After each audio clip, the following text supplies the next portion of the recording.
one of the biggest staples in broadcasting on streaming sites, broadcast television, public television, cable, has been children's programming.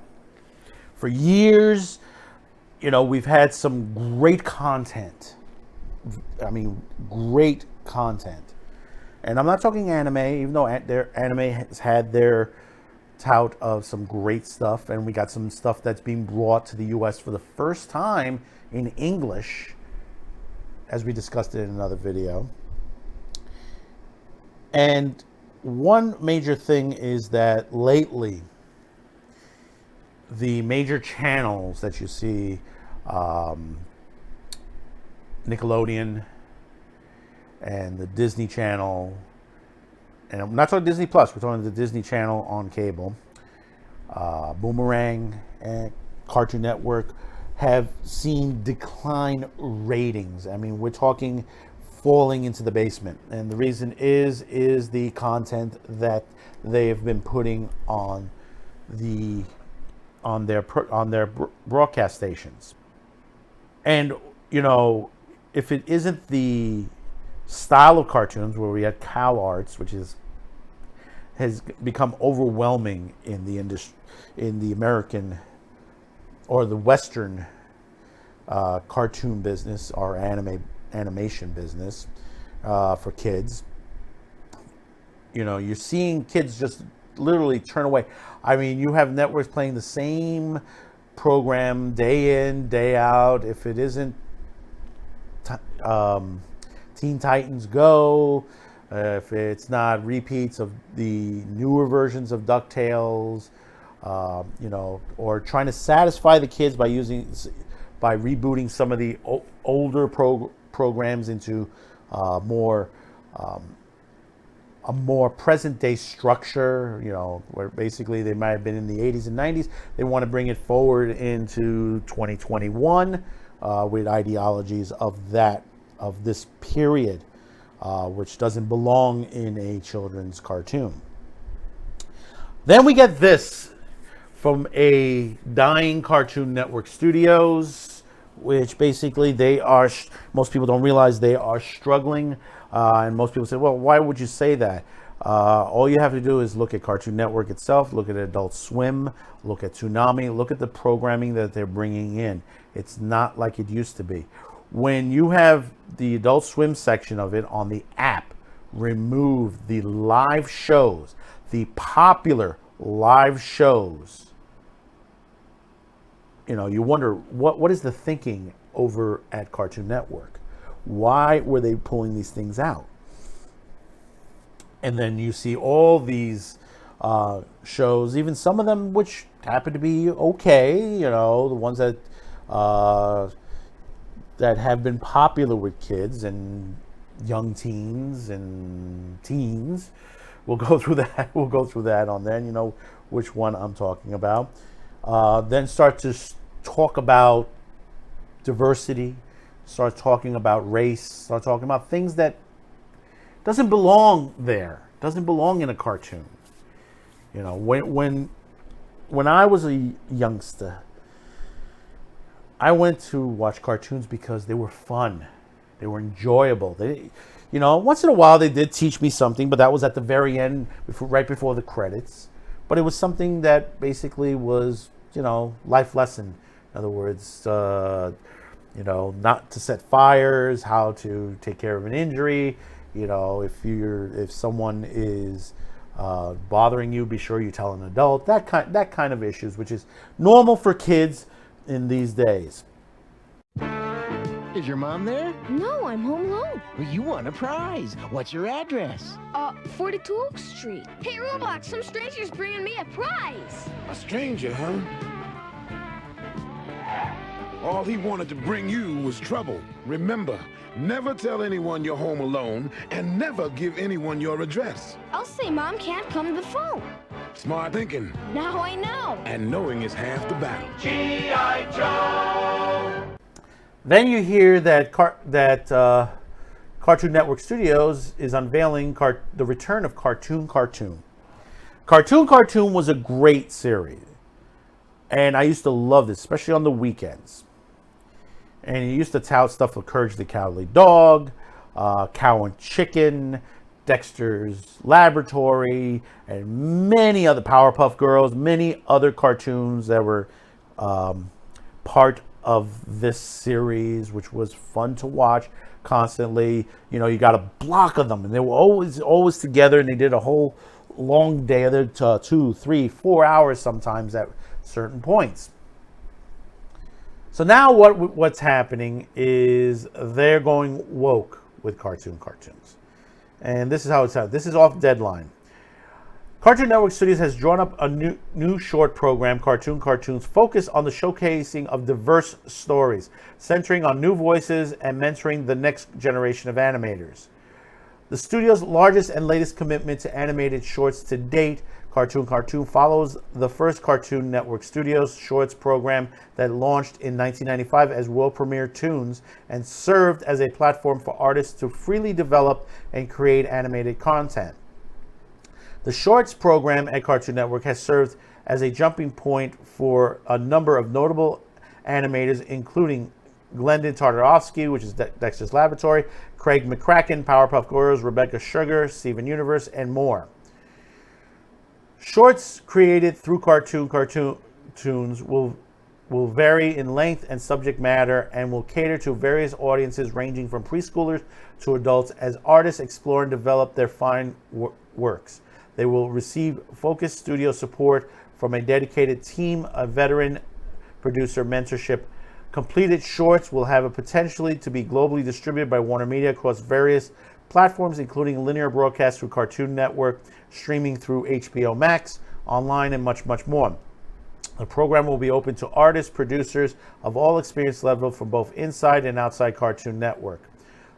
The Cartoon program will be helmed by a creative council of compromised, experienced, diverse, and innovative producers who will provide peer mentorship and creative guidance to selective artists. I'm going to read that one more time. Cartoons program will be helmed by a creative council of compromised, experienced, diverse, and innovative producers who will provide peer mentorship and creative guidance to the selective artists. This is where we find the problems. Now, they're looking for diverse. They're not talking experience, okay? These people may be experienced and stuff like that, but what made the original cartoon is that they found people, didn't matter who they were, what color their skin, what nationality, what sexuality. They found stuff that was funny. And this was prior to the beginning of the internet. You know, there are series that came out by accident. C-Lab was one of them. And that came from two guys who worked in the media library of Cartoon Network who took old episodes of a Hanna-Barbera cartoon and redubbed them. And it became a series. And you know where they went on from that. CNS Shorts programmer alumni Pete Braugarn, Manny Hernandez, Katie Rice, Amner Dewar will serve on the Creative Council. To aid in diversity within and beyond the studios of cartoons, have partnered within industries, organizations who have worked up diversity, equality, and inclusion in the entertainment, including Black Women Animated Studios and Exceptional Minds. Cartoon Network Studios has a proud legacy of animated shorts. We're building on that legacy today with the programming that will champion new diverse voices, energize creativity, and provide resources for artists to share their stories with the world. I am so grateful to the producers serving on our Creative Council and our partner organizations for their commitment to make Cartoons a successful creative reward endeavor, said Sam Register, president of Cartoon Network Studios and Warner Animation. This is very troubling. This is really troubling. When you hear diversity, you hear the term diversity, that these days means there are people that are going to be left out. If you're concentrating and says, well, we have to have, X amount of this people, X amount of this one, X amount of this one. No. What you need to be doing is finding good cartoons well-made cartoons. Don't matter who it is. Don't matter who it is. Disregard all these, labels that you try to throw on people and say, listen, we have to have this amount of people doing this and this amount of people doing that. That's not how the business was run before. There are a lot of people out there. There are a lot of people out there that have cartoons that are really good. Some of them you could find online. You could find them on YouTube. And then there are other creatives that have been pushed aside because of this. I can tell you right now, there was supposed to be a Courage the Cowardly Dog reboot. We're most likely not going to see it from what I understand. That it's been pushed aside. I talked with people who have worked with Cartoon Network. And they've worked with people that have created product for the network. Those people have left the business because basically they just didn't like dealing with the network because of the way they acted. And when you look at the programming they're putting together, what they've done so far in the last decade, you're wondering why the network has been falling off. And you say to yourself, well, why would you say? All these broadcast networks for kids have been falling off for the last several years now. There's better cartoons online. There's anime from Japan that is much better. We talked about Animeman. It's coming to the U.S. in English dub for the first time. This is for young kids. This is something that's been around since the 70s. It's gotten new lease on life. They have ruined a lot of children's programming. They say, well, we don't have enough diversity. No, we've had the diversity for years. You're lying to the public. Stop lying to them.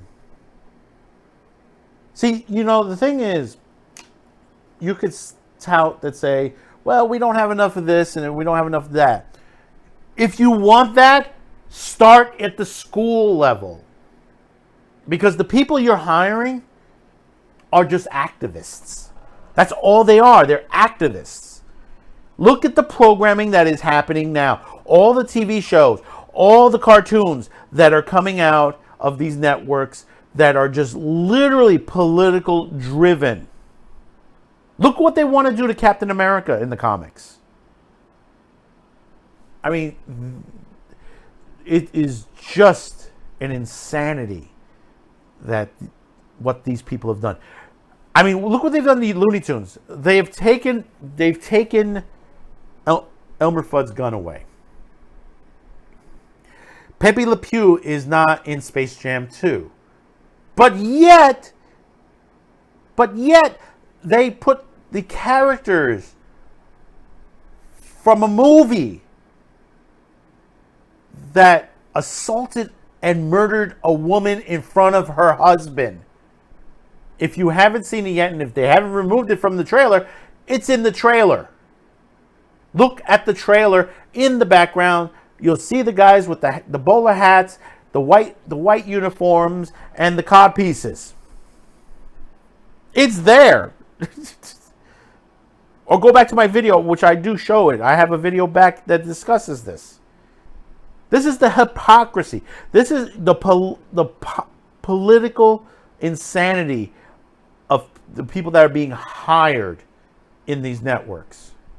When I was hired in this business, I was hired for my experience. And that's the same thing, and I've hired people for companies. I've hired them for how much experience they've had. What can they bring to the table? I don't look at what color their skin is. I remember a company I worked with that they brought in people that they said they had to bring a certain amount on there, and the company went down the drain because they were hiring inexperienced people just so they could meet their quota. Stop with the quotas. Look for quality. Don't, you're giving something to kids. Oh, we want to mold the kids. Kids don't want to be molded from the cartoons. If they want to be educated, they go to Sesame Street. They go to all the other educated shows that they're on TV. There's plenty of educated shows. If you want to make an educated show, make an educated show. But do it properly. Don't do it politically.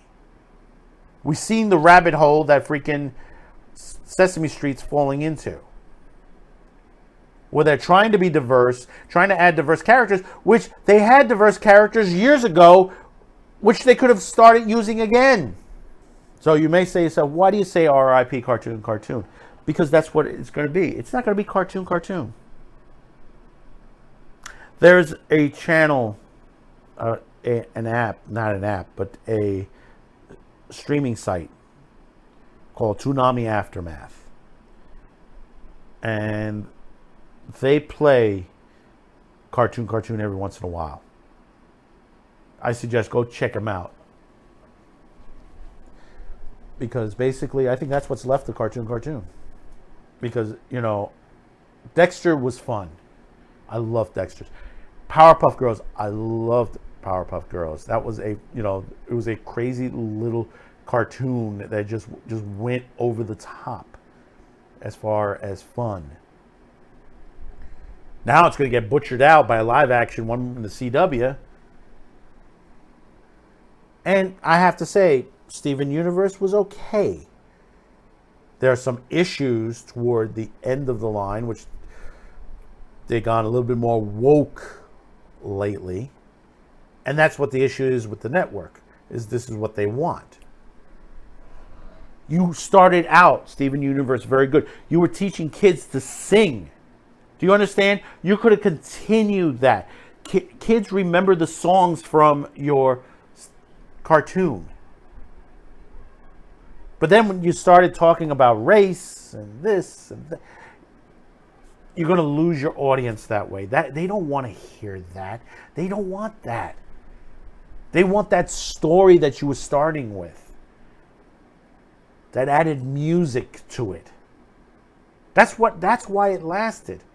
If it wasn't for the way you had your music set into it, you wouldn't have not been successful. Guaranteed on that. You had a hook line and you sunk the show. It'll still be popular for a while, but it'll fade away like everything else. Everything else is fading away. That's why, you have sites like MeTV, you have sites like Tubi TV that are resurrecting a lot of these shows, a lot of these cartoons. They're spending money on the classics. Why? Because basically kids need some stuff to vent. They don't need education. They need mindless cartoons to have fun. The last several decades, we've taken away the fun for kids. We've taken away how they can play in the streets, how they can play in school, what to watch on television.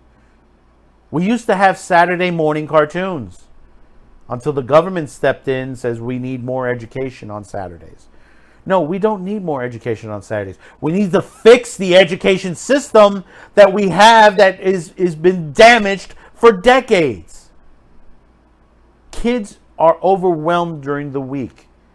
Cartoons gets that stress thrown away because it takes away everything they had during the week. And they would have fun. Kids used to run home and get that afternoon block of cartoons. Right at the moment where basically right before they did their homework, or they already done their homework, and they catch the block on there and they enjoy them.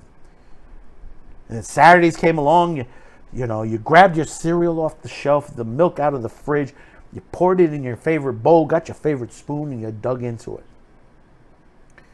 Watching all those great cartoons. There was that joke on South Park when they did the Wacky Racers. Everybody ran to the supermarkets and got their cereal. That was a great joke. But that's what kids did. They got their cereal. They got their milk.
help this channel. Now we know. And knowing is half the battle.